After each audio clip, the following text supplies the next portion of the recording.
ఎటకేలకు రాజాసింగ్ అలకవీడారు. Hyderabad local body MLC ఎన్నికల ప్రచారంలో పాల్గొననున్నారు. బీజేపీ అభ్యర్థి గౌతమ్ రావును రాజాసింగ్తో కరచాలనం చేయించారు బండి సంజయ్. ఈ సందర్భంగా కేటీఆర్ చేసిన వ్యాఖ్యలకు బండి సంజయ్ కౌంటర్ ఇచ్చారు.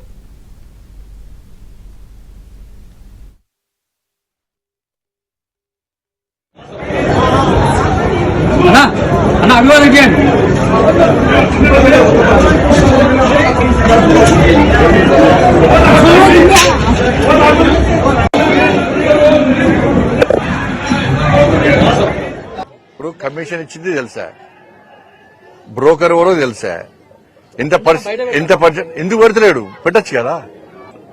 అసెంబ్లీలో ఏ రోజన్నా వీళ్ళు 6 గ్యారెంటీ గురించి మాట్లాడారు, కుట్టారు, వాకౌట్ చేసిరా. రైతు భరోసా గురించి లెక్కతో బయటపెట్టింది నేనే, మాట్లాడలేదు అంటున్నాడు. పేపర్ స్టేట్మెంట్ ఇచ్చాడు, ఈయన హస్తం ఉంది ఆయన హస్తం ఉంది అని చెప్పుడు టైంపాస్ పాలిటిక్స్ చేసాడు. మీరు రేవంత్ రెడ్డి గారు ఇవాళ భారతీయ జనతా పార్టీ మీద, మోడీ గారి మీద ఇష్టానుసారంగా మాట్లాడుతున్నారు. గతంలో ఇట్లనే కేసీఆర్ మాట్లాడాడు. కేసీఆర్ గారు మాట్లాడినప్పుడు తెలంగాణ పరిస్థితి ఏమైందో ఒక్కసారి అర్థం చేసుకోవాలి. ఎస్యూ భూములు అమ్మకుంటే కాంగ్రెస్ పార్టీ పరిస్థితి అవుట్ ఇయ్యారు, రాసి పెట్టుకోవాలి. వాళ్ళు బాగా పెద్ద ఆశతో ఉన్నారు.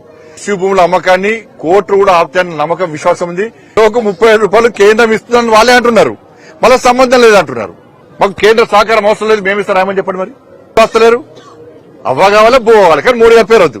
ధర్మం కోసము, సనాతన ధర్మం కోసము, సమాజం కోసము, భారతీయ జనతా పార్టీ సిద్ధాంతానికి లోబడి సిద్ధాంతం కోసం పనిచేసేటువంటి ఒక కమిట్మెంట్ వల్ల కట్టర్ కార్యకర్త రాజాసింగ్ గారు. ఏమి మీరు రాస్తున్నారు, మీరు క్రియేట్ చేస్తున్నారు.